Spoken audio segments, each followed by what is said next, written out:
श्री दत्तप्रबोध अध्याय 27. मातेचे प्रश्न आणि त्यांची उत्तरे. अध्यायाला सुरुवात करूया. आतापर्यंत श्री दत्तात्रेयानं ज्या तत्वज्ञानाचं निरूपण केलं ते निरूपण ऐकून अनसूया मातेनं दत्तात्रेयाला आणखी 40 प्रश्न विचारले. हे दत्तात्रेया, कृतयुगात तू यदूला बोध दिलास, त्रेतायुगात सहस्रार्जुन उद्धारलास आणि द्वापार युगात मला तत्वज्ञान सांगून बाकी भक्तजनांना श्रवणामृताचा लाभ दिलास. पण काही शंका माझ्या मनात उद्भवल्या आहेत. त्या शंकांचं तेवढं निवारण कर आणि माझ्या मनातल्या प्रश्नांना उत्तर दे. आता अनसूया माता दत्तात्रेयांना एकूण 40 प्रश्न विचार. ते प्रश्न अशा प्रकारे आहेत. पहिला प्रश्न आहे, ब्रह्म कशाला म्हणावं, ते कशा प्रकारे ओळखावं आणि ब्रह्माचे खूण काय. दुसरा प्रश्न म्हणजे शबल ब्रह्म कोणतं, त्याची खूण काय, तेच त्याची खूण हे कसं जाणावं. तिसरा प्रश्न, ईश्वर कसा ओळखावा, ईश्वर कोणाला म्हणावं. चौथा प्रश्न, जीव कशाला म्हणावं, जीवाला कशानं ओळखावं, जीवाची परिस्थिती कशाने येते. पाचवा प्रश्न, प्रकृती कोणाला म्हणावं, ती कशी ओळखावी.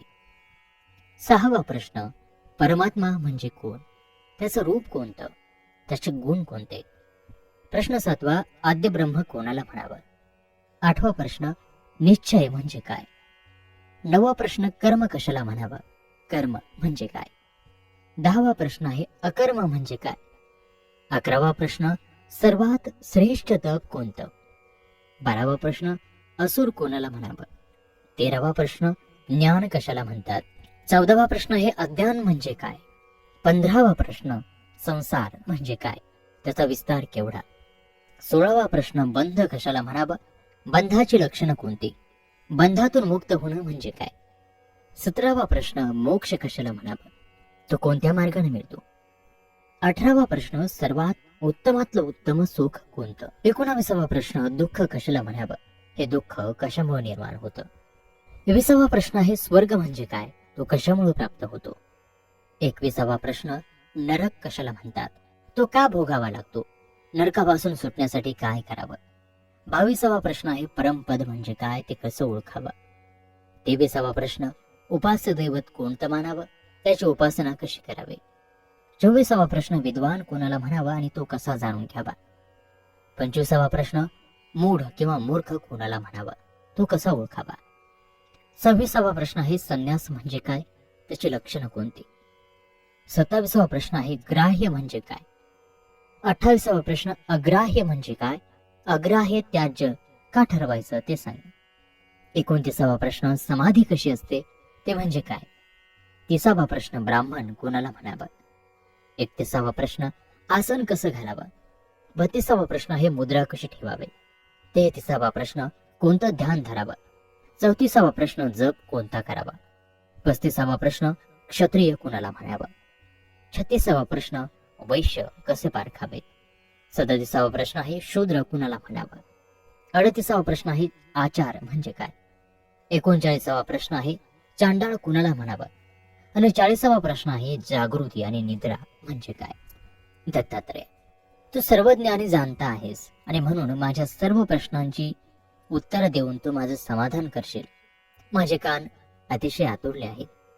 त्यावर दत्तात्रेय म्हणाले, माते, तुझे श्रुतिगर्भ प्रश्न ऐकून मलाही फार समाधान झाले. तुझ्यासारखा विचक्षण जिज्ञासू श्रोता मला मिळावा हे समजून मी संतुष्ट झालो. माझ्या ज्ञानानुसार मी तुझ्या प्रश्नांना उत्तर देतो, ते मन एकाग्र करून ऐक.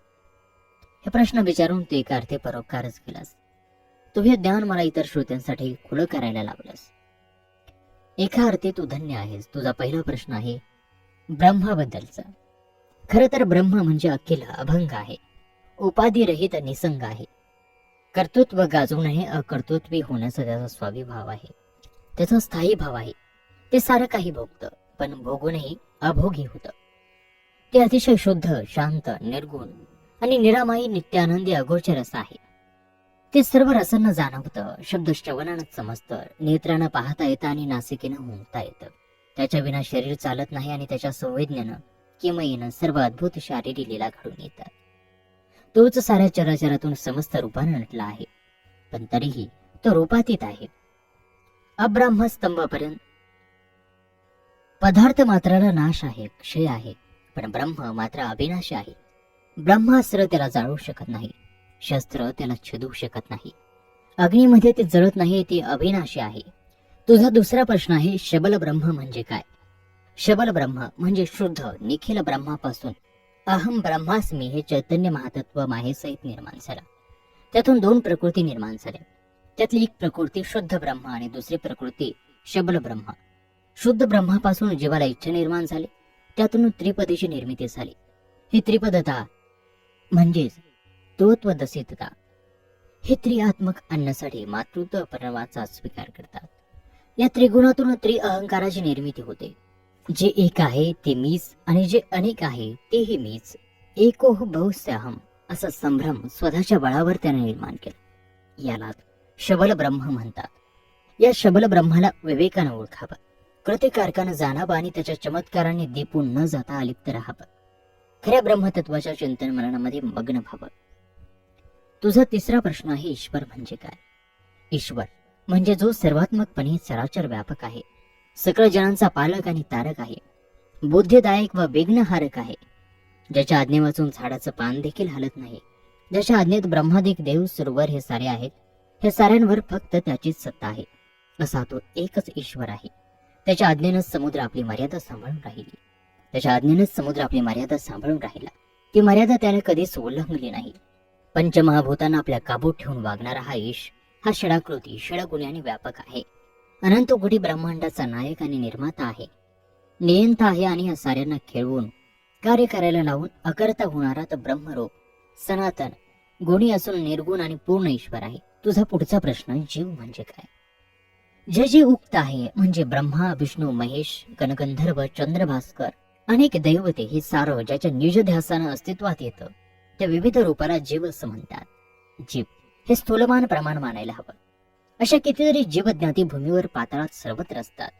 सर्वांनाच देह असतात, फक्त ते भिन्न भिन्न स्वरूपाचे असतात. जे ऐकू शकतात, पाहू शकतात आणि जे डोळ्यांना दिसतात, जाणवतात, हे सारे जीव मात्रच आहेत.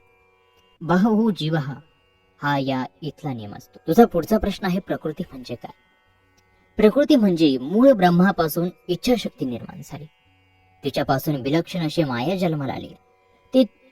ते गुणमात्रांसह जन्माला आली. त्रिगुणात्मक भूतसृष्टीने सर्व जीव मात्र बनवले.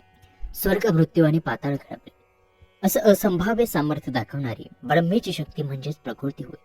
तिला अनुभवानं ओळखायला शिकावं. तुझा पुढचा प्रश्न, परमात्मा म्हणजे काय? परमात्मा म्हणजे दुसऱ्याच्या आत्म्यात स्वतःला बघणं. जो आत्मा स्वतःच्या देहात असतो तोच दुसऱ्याच्या शरीरातही वास करत असतो, हे जाणता यायला हवं. आत्मपरभाव विसरून स्वपरभाव विसरून व्यापक स्वपर पाहू शकतो. स्व आणि परातील द्वैत मावळून टाकू शकतो. तो परमात्म्याला जाणू शकतो. सर्वांमध्ये एकच असलेला तो एक आत्मा अनुभवू शकतो. मी तूपणा इथे लोप पावतो. ब्रह्माद्य कोणाला म्हणावं? माते, चराचरातील प्रत्येक वस्तू अगदी चतुरानन गजाननापासून कुबेर मनुचंद्रापर्यंत आणि कैलासपती शंकरापासून ऋषीगण ग्रह ताऱ्यापर्यंत काष्ठपाषाणापर्यंत ब्रह्मांड संपूर्ण आहे.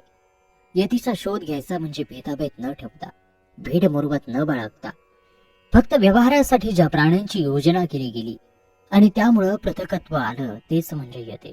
मूळ आदी पुरुषापासून इच्छाशक्ती माया निर्माण झाली. त्यानंतर प्रकृती आणि पुरुष निर्माण झाले व त्रिगुणात्मक त्रिवैधाचा जन्म झाला. प्रजापती ब्रह्मदेवाचा, प्रतिपालक विष्णूचा आणि संहार क्रम रुद्राचा उद्भव झाला.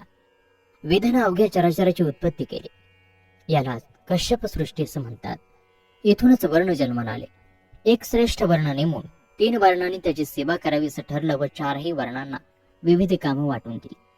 ब्राह्मणांना वेद अध्ययन करावं, सूर्य आणि अग्नीची उपासना करावी, क्षत्रियांना दीनदुबळ्यांचं गो ब्राह्मणांचं रक्षण करावं, वैश्यानं व्यापार करावा, नाना पदार्थाची विक्री करावी, शिव उपासना आचरावी, शूद्रांना शेत पिकवावी, गायी ब्राह्मणांची सेवा करावी, आलेल्या अतिथी अभ्यागताची सेवा करावी आणि 3ही वर्णांचीही सेवा करावी. असा हा 4 वर्णांचा विचार झाला. व्यवहार सुरू झाल्यानंतर कर्माच्या पोटी भिन्नता आली. रोटीबेटी संबंध प्रस्थापित झाले आणि याची सृष्टी या कारणानं अस्तित्वात आली. जाती व्यवहार निर्माण झाले, पण मूळ घालून दिलेल्या सर्व मर्यादा उल्लंघल्या गेल्या नाहीत.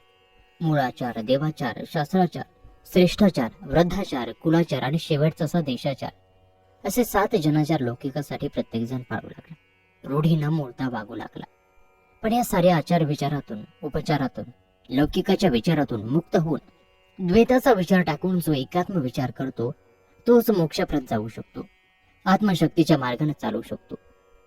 आणि याचबरोबर या दिव्य माहितीसह दत्तप्रबोध ग्रंथातील हा 27वा अध्याय या ठिकाणी समाप्त होत आहे.